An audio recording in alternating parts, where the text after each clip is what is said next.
Hey guys, I'm Dov, and today I'm back with more Total War Warhammer 2 multiplayer action. Today we're here with Lokir Fellheart, going to be taking a look at a replay from the Mercenaries Melee Tournament. This is Felcon playing against Narnian Gamer, the Blessed Dread versus Bretonnia, and of course, Lokir at the helm. We've got some heavy knights here, Cold One Knights, Dread Knights as well, including the Regiment of Renown, Death Sorceress, and some backup spears. For Bretonnia, of course, King Lewin leading the way. Looks like some poor mounted yeomen about to get sacrificed over there. We've got some Grail Knights in the back line here. Defenders of the Fleur-de-Lis as well. Some archers. Excellent pick. Peasant archers can be very cost-effective here. Unfortunately, Dark Elves tend to go with high-value, low-armor units, and they tend to struggle in this matchup as well. This is pretty unique, and, credit to Felcon. He tends to play pretty aggressive from what I've seen. This is right up his alley of what I would expect. Mass Cav Dark Elves, and the Dread Knights in particular, are quite good. We'll take a look at them in just a second here, but Lewin is getting a face full. Of course, Lokir, very powerful duelist in his own right, even has a dreaded duelist ability, so you know he must be. Counters that sort of Corone nicely, and he does have his own regeneration, so he is a pretty nice foil for Lewin in this matchup. Actually, kind of a hidden gem here, I would say.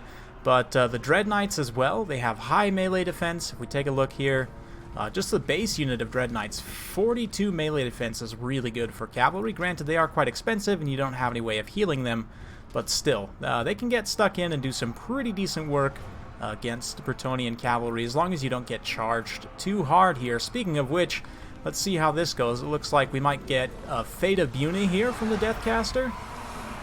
Been a minute since I've seen one of those, but the Dread Knights running in here, their high melee defense does mean that they can weather the charge here okay. You can see Knights of the Ebon Claw in particular, they have 57 melee defense, 46 attack, ton of weapon strength, 120 armor.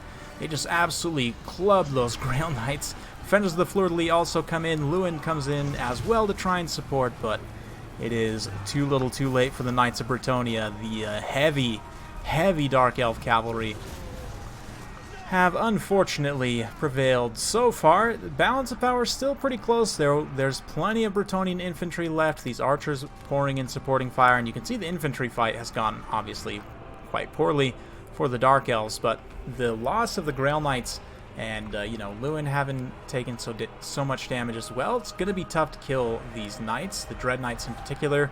We'll see. Lewin's turn to tank some damage here. Lokir was tanking some damage earlier.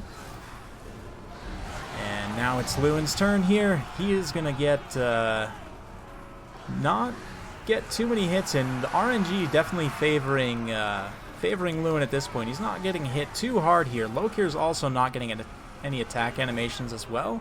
So this is not the worst. It's definitely not great, though. And you can see the Dark Elf Cav just kind of pushing the line here. Archers trying to do their best to support. Lewin's HP is holding up okay, as is his leadership, but he actually managed to get some good hits in on Lokir, and if he can follow up Lokir into the air, keep in mind that Lokir's item only lets him regenerate while he's in melee. If we have a look here, Helm of the Kraken is only melee regeneration, so it looks like he's unleashing a nice breath there, going after those archers, doing some pretty decent damage there. Oh man, a beautiful rear charge here that probably will proc a tear route for the Spearmen at Arms. Lewin is above half HP, so the beloved Son of Bretonnia buff will not be going off. Obviously, Grail Knights are immune to psychology baseline, so they will not be terrified, but those peasants run for the hills. And it's not the best situation. Keep in mind, though, that Sword of Corone, specifically against the Dread Knights, is going to be very good here because it does lower their melee defense pretty substantially. That way the Grail Knights can get hits in, but you can see here the Grail Knights, the Damsel as well, just getting completely routed off here. I mean, the fact that Lewin is so healthy and Lokir's taken so much damage is the only thing holding this balance of power for the time being, but pretty much all of the forces of Bretonnia have been mopped up. It looks like we've got some random Knights Errant. They're not going to do a whole lot here against this heavy Dark Elf cavalry here. But, yeah, Lewin, unfortunately, RNG is not going to favor him, for too long. He might be able to finish off Lokir here, but there's just so many Knights left. Dread Knights, regular Cold One Knights, it's just way too much to deal with. And, obviously, since they have the mobility advantage, and these lizard cav can hunt down the peasants and eat them for breakfast. Currently quite early in the morning when I'm recording this, and I'm pretty hungry, so, you know, a nice peasant omelet for the lizards, if you will. Oh, man.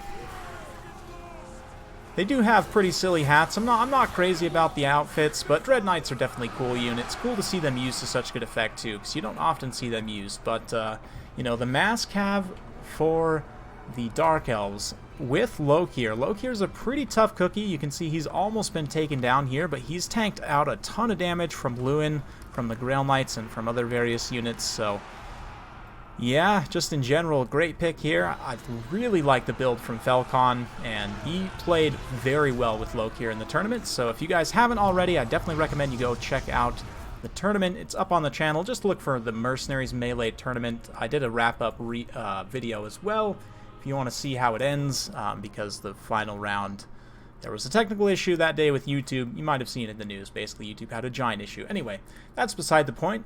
Very well played to both players here. Felcon, 85 kills on Lokir, and you can see the Lizard Cav just mopping up kills. Tons of XP chevrons as well. 54 kills here, 88 in an XP chevron for these Cold One Knights, 113 for these Dread Knights here, and 2 XP chevrons, 58 for the Knights of the Ebon Claw. Quite nice. I really like it. I tend to like my builds a little bit wider, so I'm, just for my own sake, might cut one of these Dread Knights and just go a little bit wider with more supporting, like Dark Riders or something, to maybe go, you know, harass units in the back line, try and bait these other units out of position maybe, but who am I to criticize? He played it perfectly, pretty much, and yeah, credit to Narnian Gamer. He put up a decent fight here. You can see those Grail Knights definitely got some good work in, did a lot of damage to Lokir. Unfortunately, they just weren't quite able to finish him off, and it is, you know, an issue that Bretonnia struggles with.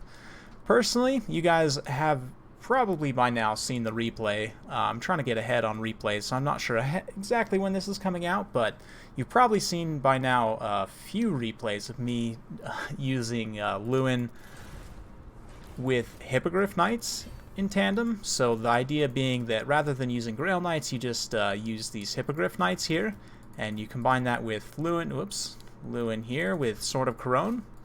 Because it debuffs melee defense so significantly, the Royal Hippogriff Knights, they have really good weapon strength and charge bonus, good melee attack as well, so you can just kind of alpha strike, you know, massive attack various units with this, and yeah, just kind of bomb them out very quickly, especially high melee defense units like Dread Knights, because they're relatively low model count. The Royal Hippogriff Knights have enough weapon strength with their charge bonus active, especially, to just about one-shot their unit models, and they just do so much damage. It's almost ridiculous when they're combined with Sword of Couronne, and they're great for healing. Only 6 models in a unit, so they can take quite a bit of damage before you hit them with a regrowth. And if you hit them before they drop any models, you can keep all 6 models alive reasonably easily. I mean, I managed to do it, so if I can do it, I'm sure many of you guys can as well. But, yeah, try it out. Let me know how it goes. Very well played to both players, though. Yeah, in terms of the Dark Elves, like I said, it's a bit tough, this matchup. I've talked about it a bit before, I think. May have shown off some various replays, but I tend to talk about it a little bit. Bretonnia isn't amazing against large single model entities that are well armored, especially like, you know, big monsters like dragons. I mean, most dragons don't have a ton of armor, and Bretonnia has pretty good air superiority, obviously. So it can be a bit risky with air monsters specifically, but unfortunately for the Dark Elves, the Hydra really doesn't have enough armor to stand up to Peasant Bows. I mean, 60 armor is okay. Same thing with the Charybdis. I mean, it's nice on paper, has good weapon strength, poison, and anti-large, but the Charybdis doesn't regen. The Hydra does regen, but at the same time, that melee defense isn't great, the armor isn't amazing, it has good melee attack, but decent HP as well. You do get the breath attack as well. I don't know, maybe I'll try out a Hydra build, but just in general, I think Lokir, he does have 80 armor, which is decent. He also has, you know, his healing item here. Gives him additional melee defense as well, and just in general, he's a great duelist. With this dreaded duelist active, it's just your, you know, your standard 26-27 melee attack and defense buff. And that does put his stats up quite high, even up on the dragon, and he has a ton of armor-piercing weapon strength. I know a lot of people don't really like the dragon. I personally think it's super cool to have, just because Footlords tactically aren't amazing. I mean, they have their place, don't get me wrong, but they're not super flexible, so having another option is certainly nice. And of course, dragons with their breath attacks, decent armor, you know, massive terror charge and everything, just in general can be pretty good here. So yeah, in terms of lores of magic, personally I find Lore of Death a bit boring. I tend to go with Lore of Fire here for a couple different reasons. Fireball's pretty good. You can kind of use it almost like a cannon. It will, based on my experience, pass through cavalry models. I mean, granted, if there's like a slope or something, sometimes it can get messed up, but I mean, if you side shot it like through a unit of cav, it's basically like a cannon, right? It will pass through a number of models before it blows up inside the unit. So, you know, if you cast it, for example, on the unit on the end of a row, it will pass through all the units in that row, right? Ideally. So you can kind of skill shot with that a little bit against enemy cav, or just in general kind of pick away at high value targets. This piercing bolts of burning is actually really good in this matchup. Kind of a hidden gem in my opinion, but it does pure AP damage pretty much, and it is like the perfect size to hit a unit of Grail Knights, or even if it hits monstrous units, just because it does so much AP damage. As long as the raining missiles hit the targets, so like a pack of Hippogriff Knights even, as long as they're bunched up and it hits them consistently, it will do a ton of damage. So I really like this here. It has a nice tight area of effect. As long as you can keep your opponent pinned in, then you can make pretty good use of that. And Dark Elves do have some access to some poison units. Can be a bit risky to take Doomfire Warlocks here, just because they get wrecked by Grail Knights super hard.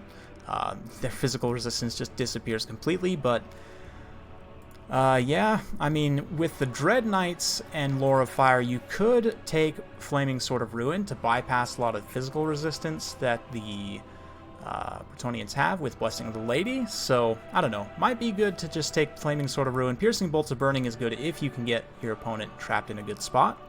And Cascading Fire Cloak is just in general a great utility spell. Extra melee defense and armor piercing damage. Of course, synergizes even better if with those Dread Knights, especially if Lewin comes in, drops a big Sword of Corone and prepares, you know, an Alpha Strike, then you can respond with that 27 melee defense buff of Cascading Fire Cloak, you know, to counter that. Help protect these expensive Cold One Knights, just keep them alive in general. Super cheap anyway. I just highly recommend this ability. So yeah, maybe I might go with Lore of Fire here, but let me know what you guys think in the comments down below. Hopefully you enjoyed. If you do like this sort of content, be sure to like, subscribe, hit that bell notification button, so every time I upload a new video, you'll be notified. Thanks again for watching, and we'll see you next time.